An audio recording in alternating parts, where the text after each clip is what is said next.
بسم اللہ الرحمن الرحیم۔ پچھلے 2 ہفتوں میں بہت سی ڈیولپمنٹس ہوئی ہیں پاکستان میں، اور لگ یہ رہا ہے کہ ان کا کوئی آپس میں تعلق بھی ہے۔ ابھی ریسنٹلی ہم نے دیکھا کہ انجینئر محمد علی مرزا جو ہیں وہ یہ کہہ رہے ہیں کہ اب فلسطینیوں کے لیے 2 اسٹیٹ سلوشن بھی کوئی نہیں چل سکتا، یعنی اس سے پہلے وہ 2 اسٹیٹ سلوشن کے حوالے سے حکومت کی طرفداری کر رہے تھے۔ آپ سب جانتے ہیں کہ اس حوالے سے جب سے جو اس وقت یہ ہائبرڈ رجیم آئی ہے، اس کے بعد سے ہی یہ ڈسکشنز ہو رہی تھیں کہ ہمیں جو ہے 2 اسٹیٹ سلوشن کو ایکسیپٹ کر لینا چاہیے، اور انجینئر محمد علی مرزا صاحب نے اس نوشن کو ایکسیپٹ کیا تھا اور اس کو انڈورس کیا تھا۔ اب ریسنٹ جو ان کی ایک ویڈیو آئی ہے اس میں وہ کہتے ہیں کہ اب تو 2 اسٹیٹ سلوشن بھی جو ہے نہیں چلنے والا، بلکہ وہ یہ کہتے ہیں، ان کا یہ موقف ہے کہ فلسطینیوں کو اب جو ہے چھوڑ کے القدس چلے جانا چاہیے، مسلم ممالک ہیں وہ ان کو لے لیں اور ان کو وہاں پہ آباد کر دیا جائے۔ تو یہ بڑی عجیب سی بات ہے۔ انجینئر محمد علی مرزا صاحب کو سوچنا چاہیے کہ وہ کیا بات کر رہے ہیں، وہ کیا تجویز دے رہے ہیں۔ یہ سارے سیناریو سے لگتا ہے وہ بالکل ہی ڈسکنیکٹڈ ہیں۔ ان کو خیر پتہ نہیں ہے کہ ٹرمپ جو ہے وہ بھی یہی کہہ رہا ہے۔ ٹرمپ نے آتے ساتھ کیا کہا ہے کہ جی ایجپٹ کے اندر جو ہے ان کی آباد کاری کی جائے جتنے بھی فلسطینی ہیں وہاں پر، اور اس حوالے سے وہ فنڈ بھی کریں گے اس پورے پروجیکٹ کو۔ تو کیا وہ دیکھ نہیں رہے محمد علی مرزا صاحب کہ اس وقت ٹرمپ کیا چاہ رہا ہے؟ ٹرمپ کا بھی یہی موقف ہے، اسرائیل بھی یہ چاہتا ہے۔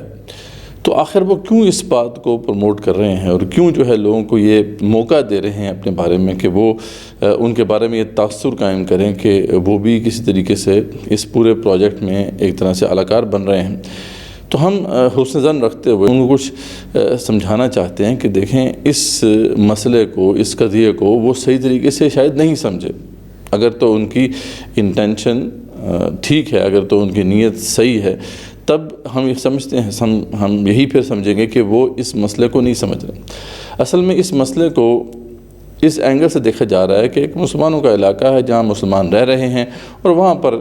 ایک الیجٹمیٹ اسٹیٹ کو قائم کر دیا جاتا ہے، اسرائیلی اسٹیٹ کو قائم کر دیا جاتا ہے، اور اس کے پیچھے تمام ویسٹرن پاورز موجود ہیں، خاص طور پہ یونائٹڈ اسٹیٹس اس کے پیچھے ہے، اور اس طریقے سے وہاں کے مسلمان جو ہیں وہ اپنے حق کے لیے، یعنی جو رائٹ ٹو سیلف ڈٹرمنیشن ہے اس کے لیے لڑ رہے ہیں۔ تو وہ اس کو اس طریقے سے دیکھ رہے ہیں، وہ اس کے اصل ایشو کو نہیں سمجھ رہے۔ اگر تو کوئی اور خطہ ہوتا، جیسے کشمیر کا علاقہ ہے، جیسے برما میں مسلمان ہیں، جیسے چچنیا میں اس سے پہلے جو ہے مسلمانوں نے جو ہے آزادی کی جنگ لڑی، یا بوسنیا کے اندر مسلمان جو ہے وہ جنگ کرتے رہے، تو یہ اس طرح کا ایک خطہ سرزمین نہیں ہے۔ ٹھیک ہے، اس بات کو اچھی طریقے سے سمجھ لینا چاہیے کہ یہ ایک خاص خطہ سرزمین ہے۔ یہ 2 خطے اسپیشلی ایسے ہیں جن کے بارے میں اللہ تعالیٰ نے واضح طور پہ بتا دیا ہے کہ یہ باقی جو اتنے بھی اللہ تعالیٰ کی زمین پہ خطے ہیں ان سے مختلف ہیں۔ ایک وہ خطہ جس میں مسجد حرام موجود ہے، اور اس کے پھر آس پاس کا جو علاقہ ہے جسے جزیرۃ العرب کہتے ہیں، اور دوسرا یہ خطہ، یہ جو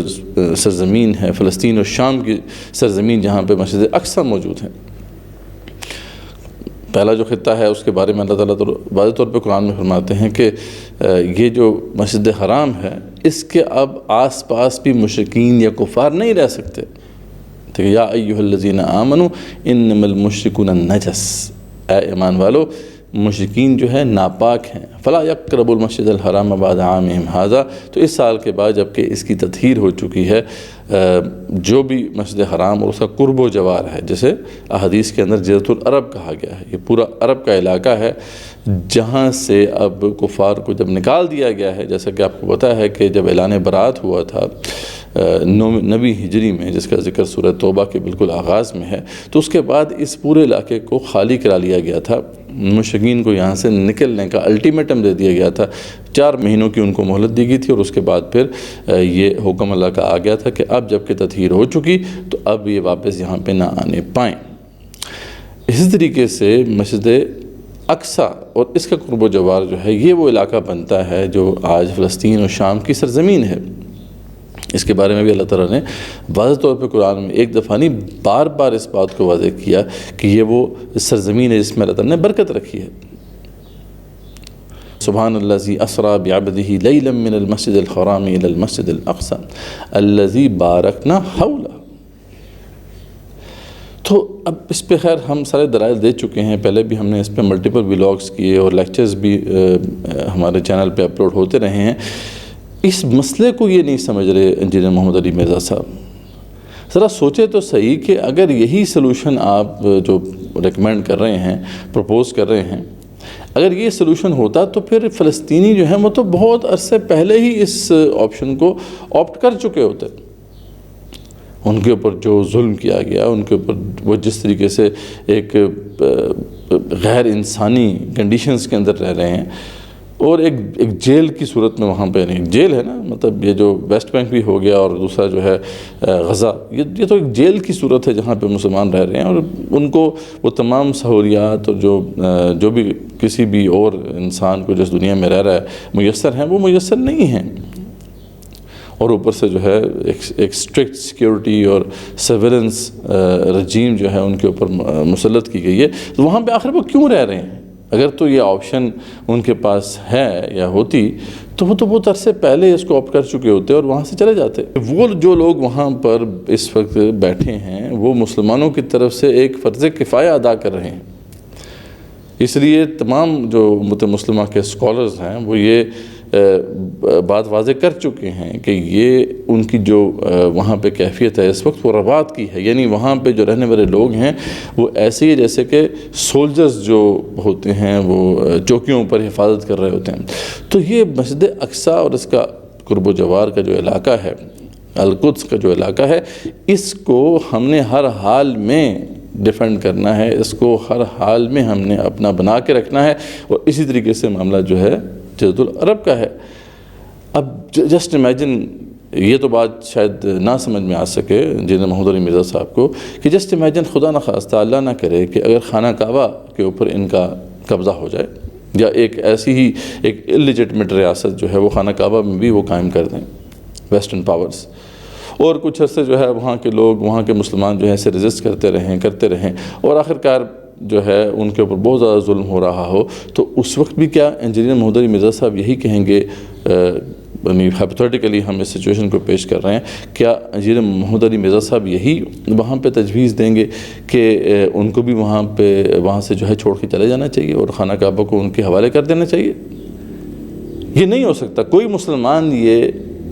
سینسز میں اگر وہ مسلمان ہے، یعنی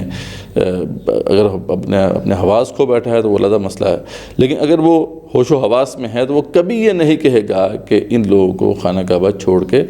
چلے جانا چاہیے۔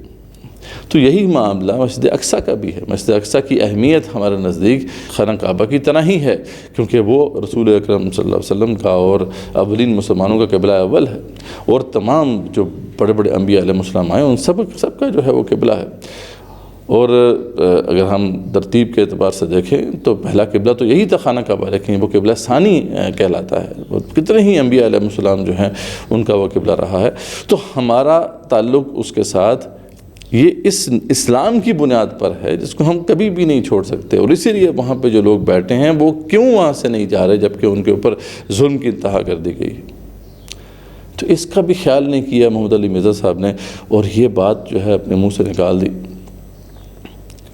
تو اب بھی وقت ہے اپنے اس موقف سے توبہ کریں، معافی مانگے جتنے بھی ان کے فالوورز ہیں ان سے، اور باقی بھی جو مسلمان ہیں ان سے، کیونکہ یہ ایک تو غداری ہے ان سینکڑوں اور ہزاروں فلسطینیوں کے ساتھ جو کہ جام شہادت نوش کر گئے وہاں پر، جو ابھی بھی وہاں پر ان حالات میں جو ہے کھڑے ہیں، ڈٹے ہوئے ہیں، جبکہ پوری دنیا میں باتیں کیا ہو رہی ہیں وہ آپ کے سامنے ہیں کہ جی اسرائیل کو تسلیم کر لینا چاہیے، اور ہمیں کیا ہے، فلسطینیوں کے ساتھ ہمارا کیا تعلق ہے، ان کی خاطر ہم جو ہے اسرائیل کے ساتھ جو ہے تعلق اپنے استوار نہ کریں، حالانکہ اتنا اہم ملک ہے۔ جیسا کہ ہمارے ہاں جنرل باجوہ صاحب نے یہ بات کہی تھی، جس کو پھر کوٹ کیا تھا حامد میر اور اس جیسے دیگر جو بھی جرنلسٹ تھے، جو مشہور جرنلسٹ تھے، انہوں نے یہ بات خود کوٹ کی ہے کہ جنرل باجوہ نے ایک دفعہ ان سے یہ بات کہی کہ ہم کوئی ان کے جو ہے وہ کوئی سگے لگتے ہیں، پتہ نہیں مامے لگتے ہیں فلسطینیوں کے، کہ ہم اسرائیل جیسی اتنی اہم ریاست کے ساتھ تعلقات استوار نہ کریں۔ اور یہ لگتا ہے کہ جیسے کافی عرصے سے یہ کھچڑی پک رہی ہے، اور آپ اس کے ساتھ آپ لنک کریں انجینئر محمد علی مرزا صاحب نے جو کہا، اللہ نہ کرے کہ وہ اس پورے پروگرام میں جو ہے اس جتھے کا حصہ ہوں، لگتا تو ایسا ہے کیونکہ انہوں نے جس طریقے سے پہلے 2 اسٹیٹ سلوشن کو سپورٹ کیا اور اب جو ہے وہ اس بات کو پرپوز کر رہے ہیں کہ جو فلسطینی ہیں ان کو وہاں سے نکل جانا چاہیے. لیکن اگر ہم حسن ظن رکھتے ہیں کہ ٹھیک ہے ان کو اس بات کا پتہ نہیں ہے یا اس قضیے کو وہ نہیں سمجھ رہے، اس وجہ سے ایسی بات کر رہے ہیں، لیکن دوسری طرف ہماری جو اس وقت ہائبرڈ رجیم ہے وہ تو پوری طریقے سے اس پہ قائل نظر آتے ہیں. آپ جانتے ہیں کہ ابھی ریسنٹلی کیا ہوا ہے، یہ غالباً 11 اپریل کو جو ورلڈ جوئش کانگریس ہے اس کی ایک پریس ریلیز شائع ہوئی جس کے اندر یہ واضح کیا گیا ہے کہ پاکستان پیچھے سے کیا بیک ڈور ڈپلومیسی کر رہا ہے. انہوں نے پاکستان کی جو ڈیلیگیشن ہے اس کو ایکنالج کیا کہ انہوں نے ہمارے لیے ایک بہت اچھا کام کیا کہ UN کی ایک ریزولوشن جو تھی جس کے اندر بہت سخت شکیں بھی موجود تھیں ان کے خلاف، یعنی اسرائیلی ریاست کے خلاف، تو وہ پاکستانی ڈیلیگیٹس نے یا پاکستان کی جو بھی ڈیلیگیشن تھی ان کی کاوشوں کی وجہ سے وہ جو شکیں تھیں، متنازع شکیں، ان کے نزدیک جو متنازع شکیں تھیں وہ وہاں سے نکال دی گئیں، اور انہوں نے اس حوالے سے پاکستان کا شکریہ ادا کیا ہے. تو یہ بات الٹ اپ تو نہیں ہے، گو کہ کچھ جو ریسورسز ہیں، یعنی کچھ لوگ جو حکومت میں ہیں اس وقت وہ اس کو ڈینائی کر رہے ہیں، لیکن ورلڈ جوئش کانگریس جو ہے وہ ایک بڑا اہم ادارہ ہے جیوز کا، اور وہ اس طرح سے کوئی اسٹیٹمنٹ کیسے پاس کر دے گا وداؤٹ اینی ٹروتھ، یعنی وداؤٹ اینی ریئلٹی. تو یہ ریئلٹی تو ہے اس کے پیچھے کچھ، اور ہم جب پاس میں دیکھتے ہیں تو ہمیں واضح نظر آ جاتا ہے. یہ وہی ورلڈ جوئش کانگریس ہے جس سے آپ صاحب ذرا سرچ کر کے دیکھ لیں. مشرف صاحب نے بھی خطاب کیا تھا باقاعدہ، 2005 میں مشرف صاحب وہاں پہ گئے تھے اور وہاں کے جو لیڈرز تھے ان سے ملاقات بھی انہوں نے کی تھی، اور وہاں جا کے باقاعدہ ایڈریس بھی کیا تھا. اور یہ آپ کو پتہ ہے وہی زمانہ تھا جب اسرائیل کے ساتھ تعلقات کو نارملائز کرنے کی بات کی گئی تھی، اور اس حوالے سے جو ہے پاکستان میں کچھ جو اینکرز ہیں، اینکر پرسنز ہیں، آپ کو پتہ ہے وہ کون لوگ ہیں کہ جنہوں نے پھر اس کی وکالت شروع کر دی تھی. بعد میں ہم دیکھتے ہیں کہ جب جنرل باجوہ کا زمانہ آیا 2018 میں، پھر اس کے اوپر بات شروع ہوئی تھی کہ جی وہاں جو اس وقت اسرائیلی اسٹیٹ ہے اس کے ساتھ تعلقات کو جو ہے نارملائز کر دینا چاہیے. کیونکہ باجوہ صاحب جو ہیں وہ عمران خان سے کچھ ایسے کام کروانا چاہتے تھے جو کہ عمران خان کرنا نہیں چاہتے تھے. اچھا، اب کام تو یہ بہت سے تھے، لیکن اس میں میں آپ کو 2 یا 3 چیزیں بتاؤں گا. ایک تو یہ کہ عمران خان صاحب کو یہ کہا گیا کہ آپ اسرائیل کو انگیج کریں. یہ 2019 کی بات ہے. تو عمران خان صاحب جو ہیں ان کے پاس بہت سے لوگ گئے اور انہوں نے ان کو یہ مشورہ دیا کہ آپ اسرائیل کو انگیج کریں. اس کی وجہ کیا تھی؟ وجہ یہ تھی کہ باجوہ صاحب کا خیال تھا کہ جو فروری 2019 میں پاکستان اور انڈیا کے درمیان ایک جنگ کی صورتحال پیدا ہوئی اور ایک ٹینشن پیدا ہوئی، تو اس میں اسرائیل جو ہے وہ انڈیا کے ساتھ تھا. تو وہ ہمیں یہ کہتے تھے کہ جی ہم نے مفت میں انڈیا کو اسرائیل کی صورت میں ایک اتحادی دے دیا ہے، اور بہت سے عرب کنٹریز نے اسرائیل کو تسلیم کر لیا ہے، ہم تسلیم نہیں کرتے، تو پاکستان میں اس پہ ڈیبیٹ ہونی چاہیے اور اسرائیل کو انگیج کرنے کی ضرورت ہے. اچھا، اسرائیل کو بیک چینل سے کافی سالوں سے انگیج کیا گیا ہے، لیکن عمران خان صاحب پہ کچھ زیادہ ہی دباؤ تھا کہ آپ اسرائیل کو انگیج کریں. اور پھر جب سے یہ ہائبرڈ رجیم آئی ہے اس کے بعد بھی 2 اسٹیٹ سلوشن کی تو بات ہوتی رہی ہے کہ ہم 2 اسٹیٹ سلوشن کو جو ہے ایکسیپٹ کرتے ہیں یا ہمیں کر لینا چاہیے. یہ پریگمیٹک اپروچ ہے، یہی ریئلسٹک اپروچ ہے. تو ہماری جو رجیم ہے اس وقت، جو کہ ظاہری بات ہے جس کا پیراڈائم جو ہے شفٹ ہوا، شاید وہی مشرف کے زمانے میں لگتا ہے، اس کے بعد سے یہی موقف رہا ہے تھرو آؤٹ دیز ایئرس. وہ الگ بات ہے کہ اس کی وجہ سے اس کے حوالے سے ریزسٹنس تھی پاکستان کے اندر، ابھی بھی انشاءاللہ ریزسٹنس رہے گی، لیکن یہ ہے کہ کوششیں جاری ہیں. تو اب یہ معاملہ جو ہے جب اس کو آپ دیکھتے ہیں تو اس کا مطلب ہے کہ کوئی دوبارہ سے یہ باتیں شروع ہو گئی ہیں اور پاکستان کے ضمیر کا فیصلہ کرنے کا ارادہ کر لیا گیا ہے. یعنی جیسے کہ بار بار جو ہے ہم پہلے کہتے رہے ہیں کہ پاکستان کی جو اصل بنیاد ہے، اصل اس کی شناخت ہے جس پہ ہمارے فاؤنڈنگ فادرز نے پاکستان کو بنایا تھا، اس میں تو یہ باتیں دو ٹوک الفاظ میں بیان کر دی گئی ہیں اور بالکل تفصیل سے جو ہے وہ آ چکی ہیں کہ پاکستان جو بنا ہے وہ اسلام کی بنیاد پہ بنا ہے، اور پاکستان کبھی بھی اسرائیل کو تسلیم نہیں کرے گا۔ یہی موقف قائد اعظم کا تھا، یہی موقف ہمارے فاؤنڈنگ فادرز کا تھا۔ اب اس کو خیر بات کہنے کا مطلب کیا ہے کہ ہم اپنی اصل شناخت کو ہی خیر بات کہہ رہے ہیں، اپنی اصل شناخت سے اپنا تعلق توڑ رہے ہیں۔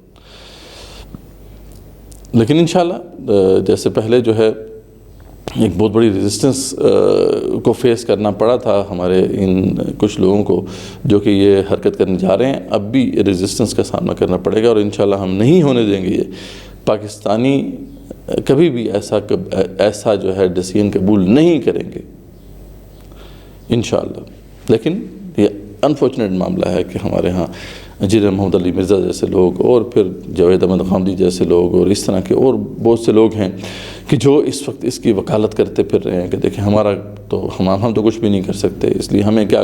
اس پر سٹینڈ لینا چاہیے، بلکہ بہتر یہی ہے کہ ہم ایک پریگمیٹک اپروچ کو جو ہے لیں، اور ریئلسٹک ہو کے جو بھی پاکستان کے فائدے میں ہے اس کو ہم حاصل کریں۔ اور شاید اسی سے وہ لنکڈ ہے یہ جو منرلز اینڈ مائننگ کانفرنس ہوئی ہے ریسنٹلی 8 اور 9 اپریل کو، جو منرلز انویسٹمنٹ فورم کے تحت ایک کانفرنس ہوئی ہے یہاں پر، تو اس میں بھی آپ دیکھتے ہیں کہ امریکن جو انٹرسٹ ہے وہ بہت زیادہ نظر آ رہا ہے آپ کو، اور خاص طور پہ یہاں پر ہم دیکھتے ہیں کہ وہاں کے بڑے امپورٹنٹ کانگریس مین جیک برگمین آئے، لیفٹیننٹ جنرل جیک برگمین، یعنی یہ جو ہے ان کا ذکر بہت سے صحافیوں نے بھی کیا ہے کہ انہوں نے آ کے باقاعدہ ایک کانفرنس اٹینڈ بھی کی، اور کانفرنس کے بعد بالکل انہی لائنز پہ بات کی کہ پاکستان کے ساتھ ہمارا اب اسٹریٹجک الائنس دوبارہ سے بحال ہونا چاہیے۔ بالکل وہی اس کی ٹون ہے، اس کی لینگویج ہے جو اس وقت ورلڈ جوئش کانگریس کی پریس ریلیز میں آپ کو ٹون نظر آتی ہے۔ انہوں نے بھی پاکستان کے رول کو سراہا کہ پاکستان نے جو ہے وار آن ٹیرر میں بہت زیادہ ساتھ دیا تھا امریکہ کا، تو اب ہمیں جو ہے ان کے ساتھ ایک اسٹریٹجک الائنس بنانا چاہیے۔ تو کہیں یہ ایک فروٹ تو نہیں ہے جو اس وجہ سے پاکستان کو مل رہا ہے، حالانکہ پاکستان کے پاس یہ بہت زبردست اپرچونٹی تھی کہ وہ اس وقت چائنا کے ساتھ الائن کرتے، اور یہ جو منرلز کو ایکسٹریکٹ کرنا ہے اور یہاں پہ ریفائنریز بنانی ہے تو ہم چائنا اور دیگر یورپین پاورز کے ساتھ جو ہے الائن کرتے، لیکن لگ یہ رہا ہے کہ ایک دفعہ پھر یو ایس کے ساتھ جو ہے یہ ڈیل ہو رہی ہے، اور اس میں اپنے ضمیر کو بھی بھیجا جا رہا ہے، اور اب امریکن کمپنیز یہاں پہ آئیں گی، لیکن امریکن کمپنیز جب یہاں پہ آئیں گی تو پھر یہ معاملہ پاکستانیوں کے لیے فائدہ مند نہیں ہوگا، کیونکہ وہ تو جب بھی یہاں پہ آئے ہیں یا جب بھی وہ مسلم ورلڈ میں گئے ہیں، وہاں سے جو بھی انہوں نے ایکسٹریکٹ کیا اس کا اصل فائدہ تو خود انہوں نے لیا ہے، اور وہاں کی عوام کو کچھ بھی نہیں ملا یا بہت کم ملا۔ تو اس میں اب ہمیں ویجیلنٹ رہنا ہوگا، اور اس سارے قضیے میں اب ہوشیار رہنا ہوگا، کیونکہ اب یہ دوبارہ سے یہ معاملہ جو ہے وہ اب میچور ہوتا نظر آ رہا ہے، اور پاکستان آنے والے وقت میں، آنے والے دنوں میں ہم دیکھیں گے کہ اسرائیل کے قریب ہوگا، اور خاص طور پہ پاکستان کی جو بکی ہوئی یہ ایلیٹ ہے جو اس وقت ہمارے اوپر مسلط کر دی گئی، وہ بہرحال اس طرف آگے پیش رفت کریں گے۔ ہم اس کی پرزور مذمت کرتے ہیں، اور ہم پاکستانی جو بھی ایلیٹ ہے ان کو وارن کرتے ہیں کہ دیکھیں اگر وہ ایسا کریں گے تو پھر وہ خود اپنے پاؤں پہ کلاڑی ماریں گے، اور اپنی جو تھوڑی بہت جو لیجٹمیسی رہ گئی ہے اس کو ہی ختم کر دیں گے، اور پاکستانی عوام اور پاکستان کی جو بھی مذہبی قیادت ہے، دینی قیادت ہے، وہ بھی اسے قبول نہیں کرے گی، اور عام پاکستانی بھی اسے قبول نہیں کریں گے۔ ہمیں بہرحال اس پہ ہوش کے ناخن لینے چاہیے، اور اس طرح کے ڈیسیژنز جو ہیں ان سے اجتناب کرنا چاہیے۔ آگے پاکستان بہت مشکل حالات سے گزر رہا ہے، اگر اس وقت اس طرح کا فیصلہ کیا گیا تو ایک بہت بڑا ٹرموائل اور ایک بہت بڑا کیوس ہے جو برپا ہو سکتا ہے، جس سے ہمیں اجتناب کرنا چاہیے۔ جزاک اللہ خیر۔